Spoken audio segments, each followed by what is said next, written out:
What up, what up, what up, YouTube? Hope all is well with you guys, all is well over here.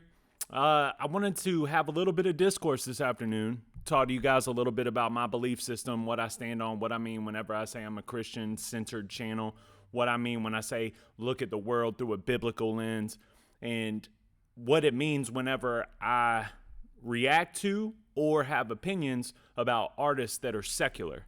In order to pinpoint that conversation, I'm going to piggyback off of Tom MacDonald's The Music Industry. I haven't heard it before. This is going to be a first time reaction. I'm really just trusting in the fact that the fans in general say that this is something that I can piggyback off of if I want to discuss that topic. And I'm really looking forward to it. And this is something I've seen a lot of comments over the past like 3 or 4 videos that y'all are asking me like my opinions on specific artists doing specific things and what that would mean to me as a Christian. So I'm looking forward to this. I'm looking forward to the discourse, and I'm hoping that y'all will comment. Even though we're not going live, we are going, we're going to set an instant premiere so that we can all be in the comments together. And the reason that I'm not going live on this one is because I would like to be in the comments with y'all so that I can make sure that I see everything. So without further ado, let's go ahead and break down the Tom record and then let that let that pinpoint the conversation for us. All right, let's get into it, y'all. Hey, in case y'all ever wonder, the road that I'm on at this shop specifically is a very busy road, so you're gonna hear sirens sometimes.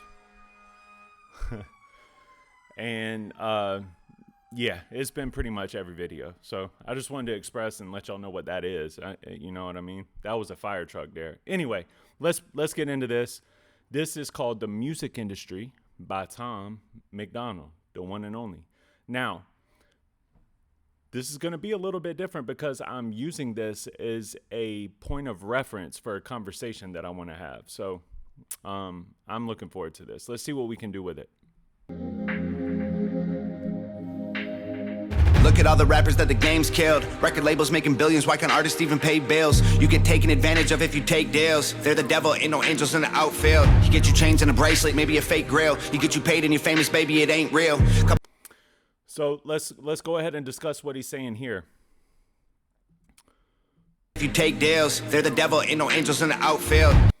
Fear the devil, ain't no angels in the outfield, right? And I want to go ahead and set a precedent here. What that means is, it depends on what you recognize as the forces of evil, right? So like if we're talking about the actual devil, like the enemy of God, the creator, I can see that, but I think that what he's specifically talking about here is just the devils in the industry being a devil all of its own, because they do steal your soul, so to speak. When you sign your name across that dotted line, you're essentially signing up to their will, not yours, which in turn makes it so that you can't say things that you might want to say. Matter of fact, you might have to say things that you don't want to say. And if you want to capitalize it off of like the whole Illuminati talk, then we can do that too, because I do believe that the world is the devil's playground, and what better place to stomp your feet down than the United States of America, you know? In Hollywood and the music industry, which is globally iconic. I do believe that the devil, Satan, is walking amongst us, trying to set it up so that people are steered away from God, steered away from biblical scripture, and steered away from the love of Jesus. I do think that that's a thing. You get you chains and a bracelet, maybe a fake grill. You get you paid and you're famous, baby, it ain't real. Couple milli think you made it, but the record label take it when you overdose on alcohol and pain pills. Give me a pen and a pad, I'm gonna get in the lab, I'm gonna kill him with facts.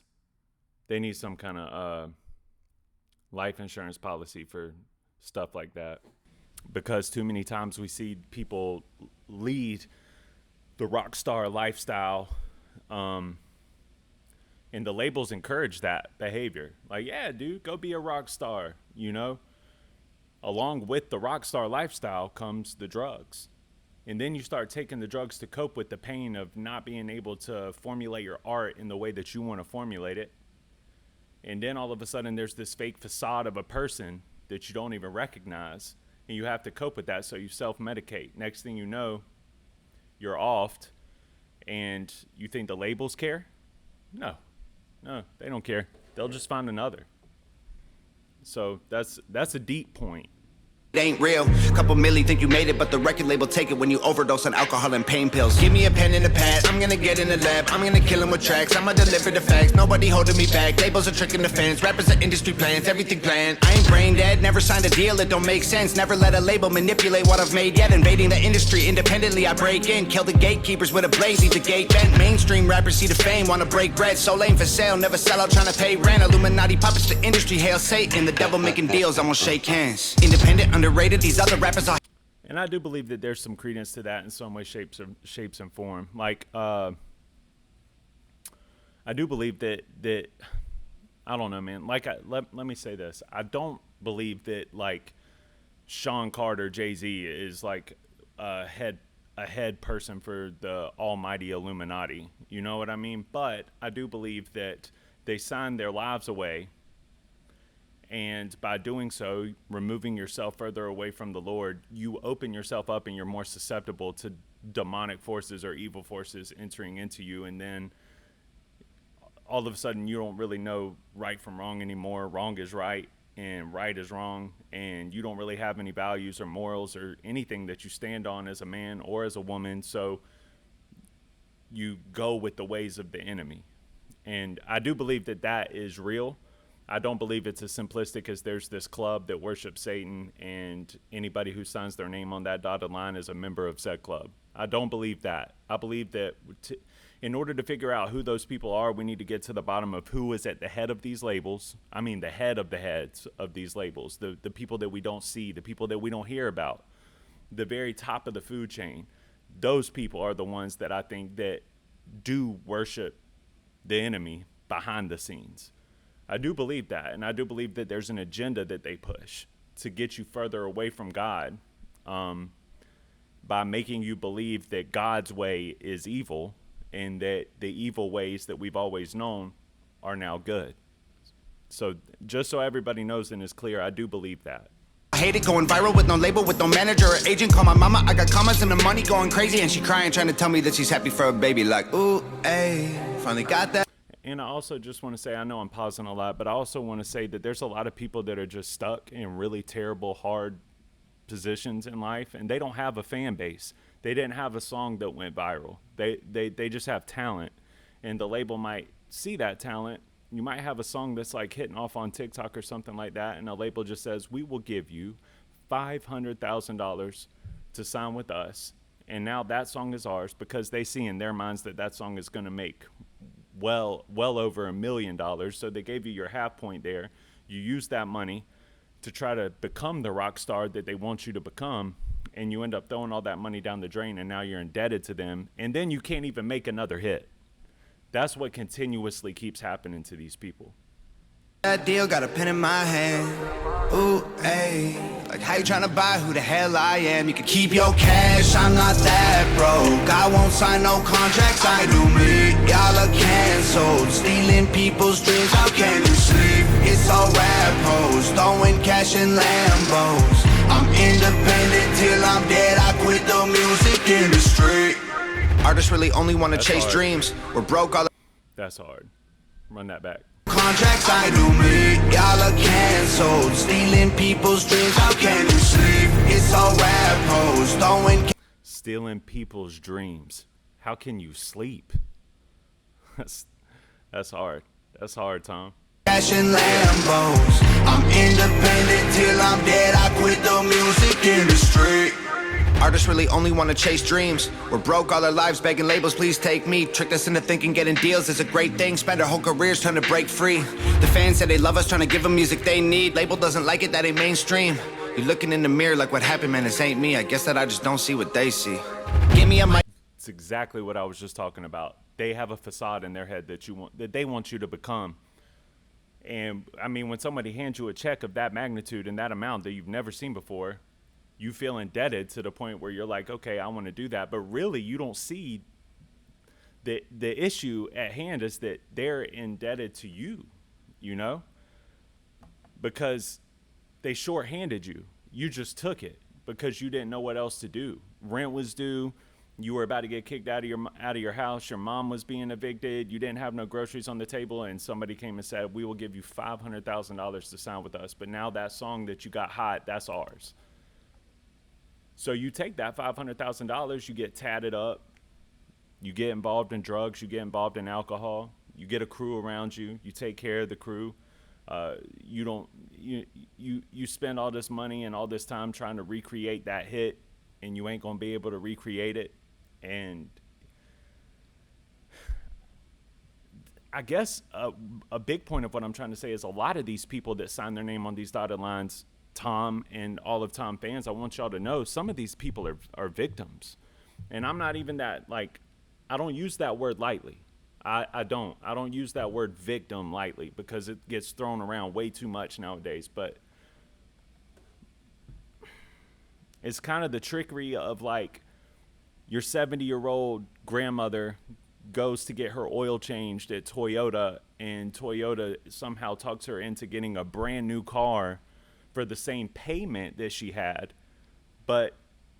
She bites the bullet, like, hey, why not? I'm paying this amount every month anyway, without realizing that you only had $5,000 left to pay this car off, and now you're indebted $50,000. It's the same principle. Like in the booth, I'm gonna die for the truth. I'm gonna fight for the youth. You're looking in the mirror like what happened, man. Their whole career's trying to break free. The fans said they love us, trying to give them music they need. Label doesn't like it, that ain't mainstream. You're looking in the mirror like what happened, man. This ain't me. I guess that I just don't see what they see. Give me a mic in the booth. I'm gonna die for the truth. I'm gonna fight for the youth. I don't got nothing to lose. Labels are hiding the proof. Look, I'ma give you a clue. Illuminati symbols are the logos major labels use. They're calling me an industry plant. I giggle and laugh. I'm the total opposite of what they want. I'm spitting the facts. I make songs about the honest things you whisper to fam. It does beg the question, doesn't it? That is kind of the thing, because, like, I will get to a point where I start breaking away, like, hip-hop isn't, that, like, literal hip-hop and music isn't the enemy, right? But then you start seeing these videos that do have all of this symbolism and, you know, the black and white checkered floors or the Baphomet head, and you start wondering to yourself, why are they doing that if not to celebrate evil? So I can't argue with it, you know, and that's not the point of the video. That's not the point of the discussion that I want to have. It's just kind of that begs the question, like, why do you do that?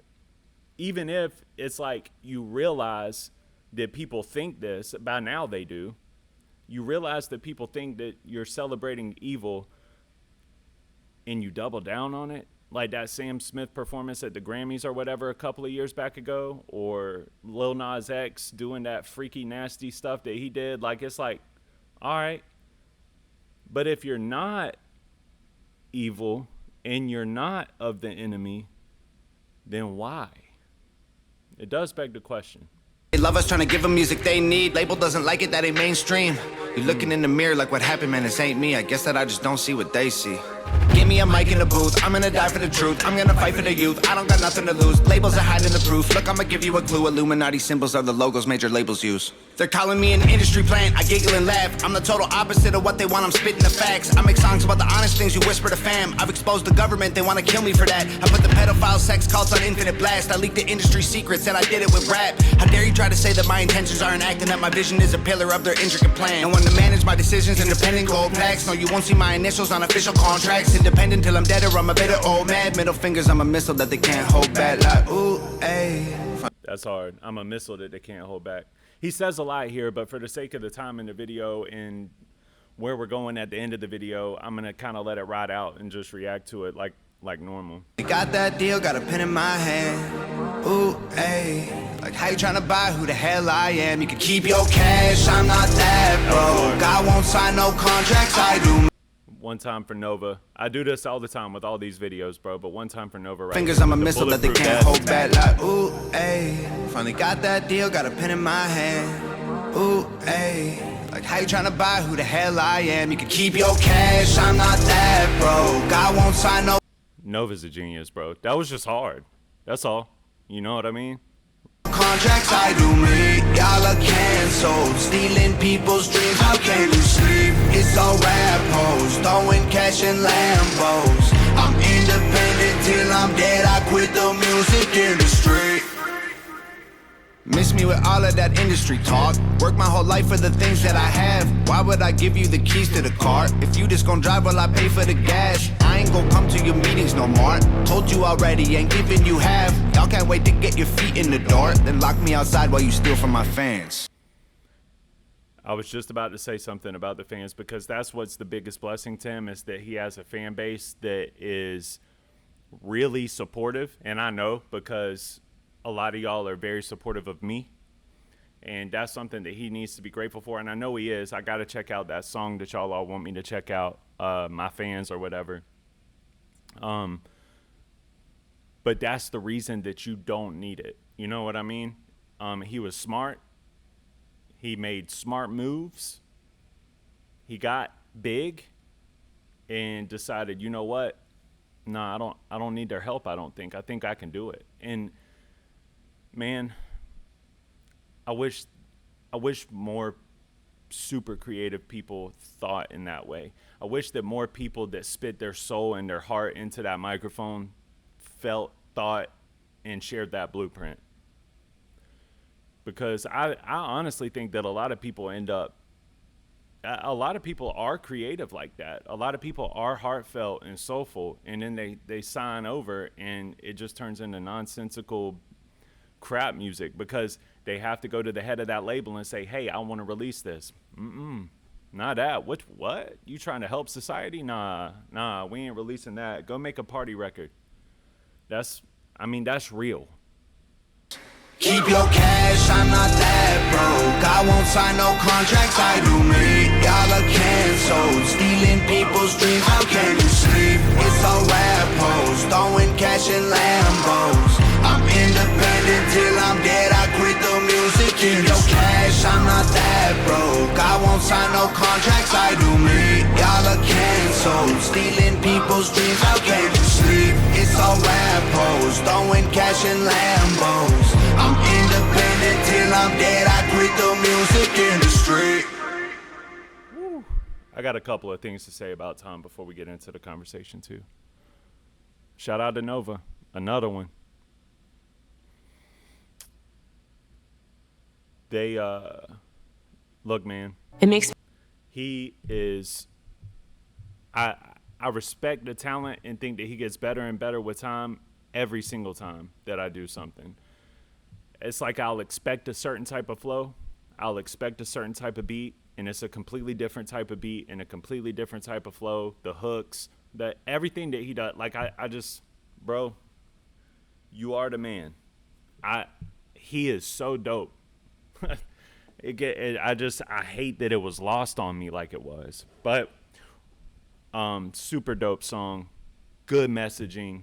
I really enjoyed that, but we got more pressing matters to get to. So, well, I also want to say there was a guy, and I'm not the type to just like, I'll probably even get to a point where I ignore comments like this, but right now I'm still kind of new to these YouTube streets. There was a guy that commented on something, what was it? The Adam and Misa song that I did recently, like a couple of days ago, and the guy commented and he was like, yo, Tom is trash. Thank God he's not on this album other than Mirrors. And I was just, I don't think I even responded to it, but I was just thinking in my head, like, trash? And he knows, like, he listens to Adam and Misa, so it's like, I know you've heard him. That's crazy. If you've heard Tom and you think he's trash, that's crazy. That is crazy. And I'm telling you that as a hip-hop head, bro. Like, as somebody that was born and raised in hip-hop, and hip-hop is, like, in my DNA. It's in my structure. It's in my veins. It's in my code. It's in everything. I am hip-hop. And for me to tell you that dude is hard, super dope, I don't know, man. People are just missing. People are missing out. But that brings me into my next point. And the music industry talk brings me into my next point as well. recently, or not even recently, just over the course of time since the page started and since we've been having discourse, and I appreciate all y'all's commentary. I love it. I told y'all before, even when I disagree with you, I still love the commentary. I love having those conversations and just getting those conversations started. But I was going through my live from yesterday and looking at the comments in there, and there were some things that I wish that I would have seen while I was live so that I could discuss them in that format. But, you win some, you lose some, you miss some, and you gain some. But I wanted to talk to you guys just about like my stance as a Christian, looking at the world through a biblical lens. Does that mean that I can't listen to secular music? Does that mean if I listen to secular music that I am succumbing to all that person believes in and stands for as a person? And they're good questions. They're good questions to raise up. But I don't believe so. I don't believe that means that I succumb to them in total. Like, I'm going to use Eminem as an example because that is who we were talking about at the end of the live last night, and it ended up raising some questions. And, for The Death of Slim Shady, which is his new album, Eminem did a promo video. And in that promo video, he said, there's a baby that's born, and the baby is like an evil baby with devil horns. There's 3 songs on that album that are titled Behind the Enemy, Lucifer, Evil, and Antichrist. So it begs a good question. As a Christian, can I listen to that music and enjoy it, or is that against Jesus for me to do so? It's a good question. And truth be told, I'm just going to keep it real. I'm a keep it real type of guy. I'm not a biblical scholar. I do read the Bible. I do devotions. I try to understand it in the best way that I know how to understand it. And this is my take, whether it be an L take or a W take. Y'all gonna have to let me know, but this is my take. Eminem played a part in saving my life. But if we take that out specifically, let's say that I listened to this album. It's a cohesive project. It's a project that you have to listen to from start to end to totally understand it, because the whole album from intro to outro is literally a story. So in this story, in The Death of Slim Shady, Eminem, Shady creeps up, comes through a portal from like 2000 to 2002, and he's seeing the world as it is now, and he's like, oh no, I'm about to upset some people. And in the midst of that, you have to understand that Marshall looks at Shady as his demon, right? And that's the alter ego. So on the album, yes, they're making Shady look cool and kind of glorifying who Shady is. So you're going to roll through Lucifer, Antichrist, and what's the other one? Evil, Lucifer, and Antichrist. You're going to scroll through those songs, and about 3 or 4 songs later, there's Guilty Conscience 2, and Eminem kills off Shady and wins, beats his demons, and then you roll into songs that are about his daughter and just who he is as a person after Shady. And to me, I love the cohesion. I love the picture that was painted, but you have to look at the picture in totality. Now, let's say this. Let's say that Eminem came out with an album and he had a song called Antichrist, Lucifer, and Evil. And he was celebrating the Antichrist, celebrating Lucifer, and celebrating evil, and trying to sway people away from good so that they could be that way. And he was standing 10 toes on it. That's something that I can't rock with. But in the midst of a story, it's like if you're watching a movie and someone murders somebody, you're like, oh man, I didn't want that to happen. But at the end of the movie, there's a happy outcome and a good outcome. You can still say like, yo, I like that movie. That movie was cool. It's the same concept with music or with anything entertainment wise. But this is the point that I wanted to get to the most. When we're talking about looking at the world through a Christian lens, this is what we got to be careful about. We got to be careful that no music, no movies, no TV, no anything entertainment-wise becomes an idol. See, let's say that let's change the subject from Eminem. Let's get real about it. If Tom McDonald was doing a concert in your city on a Sunday morning, and you had a choice where you could either A, you can go to church, or B, you can go to church and you can worship the Lord, or B, you can go to the Tom McDonald concert. The majority of us are going to go to that Tom McDonald concert because that's a once in a lifetime opportunity. But if that was a continuous thing and he came back next Sunday, and before you know it, you're not going to church anymore. You're not even worried about your relationship with Jesus because you're so hyper focused on Tom McDonald, his music, and making sure that you're there for him to see him live every weekend. At that point, Tom McDonald is an idol. And he can be talking about Jesus in his music. He can be saying the Lord is the way.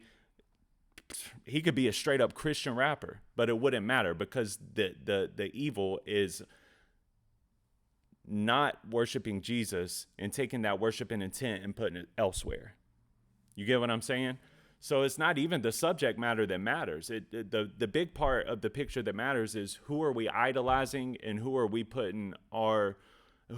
worshiping here on earth? Because nobody deserves the worship, only the Lord. And that's the stance as a Christian that you gotta hold on to and cling tight to. So I can go and I can listen to an album and I can enjoy it. And I can say, yo, I like that album. I like the beats. I like the flow. I like the cadence. I like the delivery. I like the story. It was cool to me. The minute that I start saying, I love this album so much, I want to be like him, and this is my lifestyle pick, and I'm not worried about my relationship with Jesus anymore because I'm so worried about this music and this album that I just listened to, that's the moment that it becomes an idol, and that's the moment that you need to take a look in the mirror and say, hey, I'm starting to sway from my faith, and I'm starting to move in a direction that's ungodly. So I guess my point is that, like, I'm not here to defend Eminem. I'm not here to defend anybody. And if your outlook on it is like, I'm sick of the evil. It's everywhere. You are correct. Evil is everywhere. All up in our face. I mean, I just watched a football game on Saturday, and there was a commercial about alcohol that made it look like it was the greatest thing you could ever do in your life. That's evil. You know? So I don't necessarily think that I think that it's just important to keep God at the forefront. Like, if we really put Jesus in that first slot and everything else falls under Jesus, I don't think that we have to worry about, ooh, should I listen to this or should I not listen to this? Now, here's another thing. If you are, let's say, struggling with corn, right? You can't go watch a movie where girls are taking their shirts off. You can't go, you get what I'm saying? You can't be looking at the internet at pictures on Instagram of girls in bikinis or whatever because you struggle with the sin. And if you're trying to break away from that sin, it works in the same way as addiction does. People, places, and things have to change.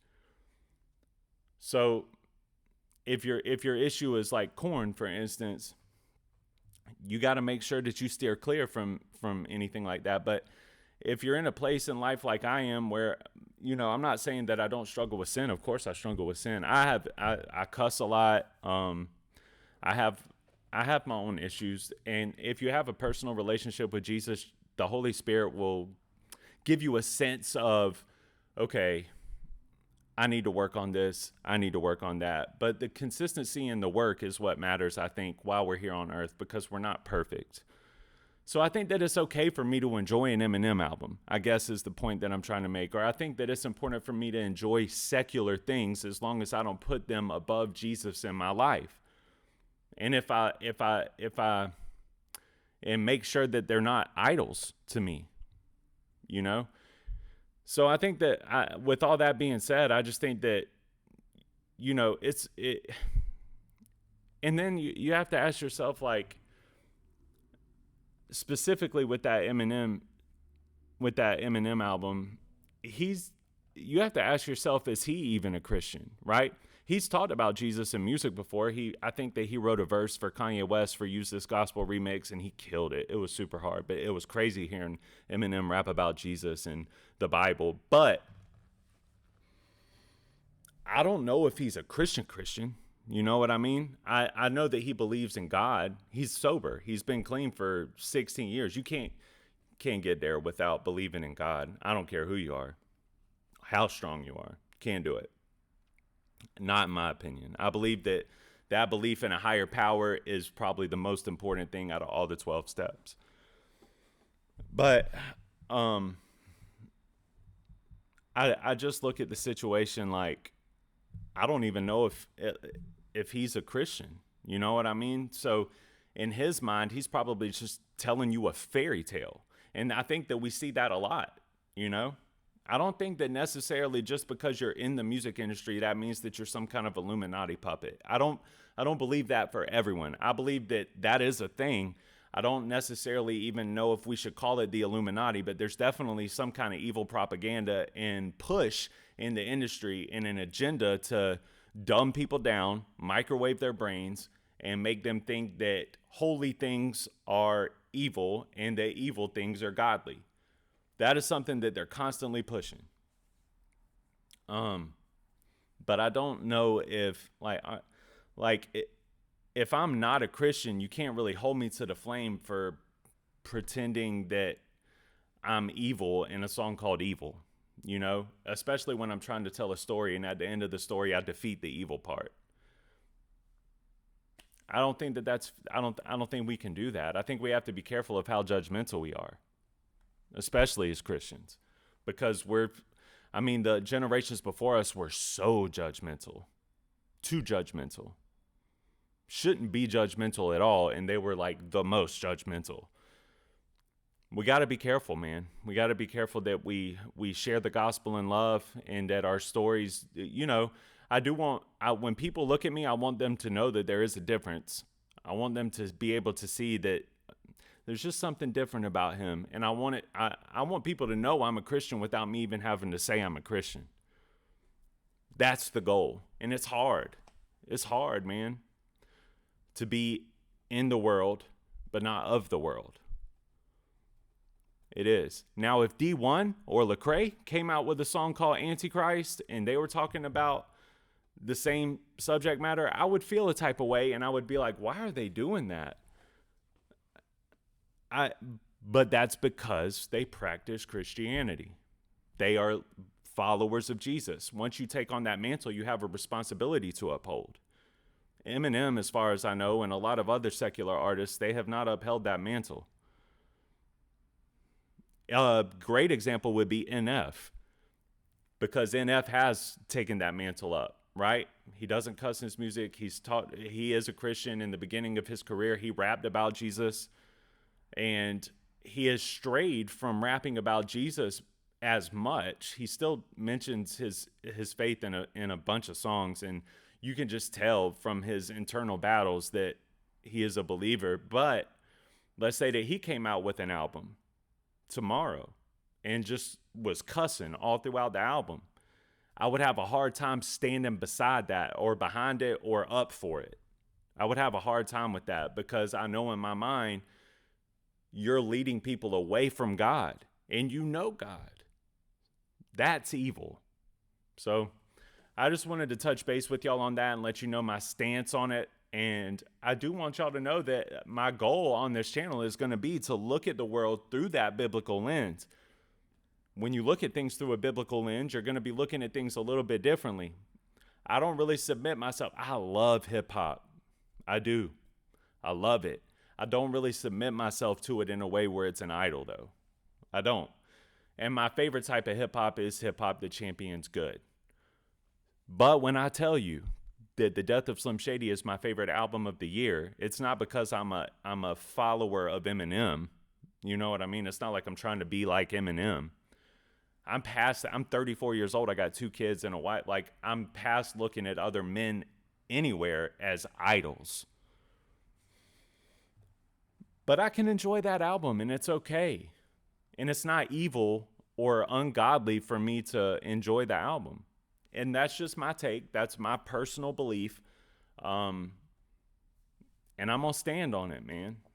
I'm standing 10 toes on what I believe. And like I said, I have a personal relationship with Christ. He lets me know all the time through the Holy Spirit, I need to work on this. I need to work on that. I need to change this about myself. I need to put this down over here so that I can be more focused on this all the time. That's the spiritual warfare that goes on in all of us. Not once have I ever felt like I need to quit listening to this type of music because it's affecting my life in this way that's causing me to not be close to Jesus. And in real talk, like my favorite hip hop is normally secular. You know, I love Lecrae, I love D1, I love Bizzle. I mean, love. But that's just 3 artists. And I love hip hop. You know what I mean? So yeah, I think that's enough rambling about it. You guys let me know what you think in the comments. Thank you for watching. Like and subscribe if you're new. Please share this. Share it with your mama. Share it with your sister. Share it with your friends. Share it with your barber. Let everybody know that Thoughts of a Predicate Winner is up in here, bro. We gonna build something special together. And I guess that's it. All right. Shout out Shannon. Shout out Daniel. Shout out Alex. Shout out Nicole. Shout out to Jody. Shout out to... I'm learning all the members' names, but shout out to all the members. I appreciate y'all. Shout out to everybody. Thank y'all, and thank you for watching. I will see you on the next one, and we'll do something dope tomorrow. All right? Peace.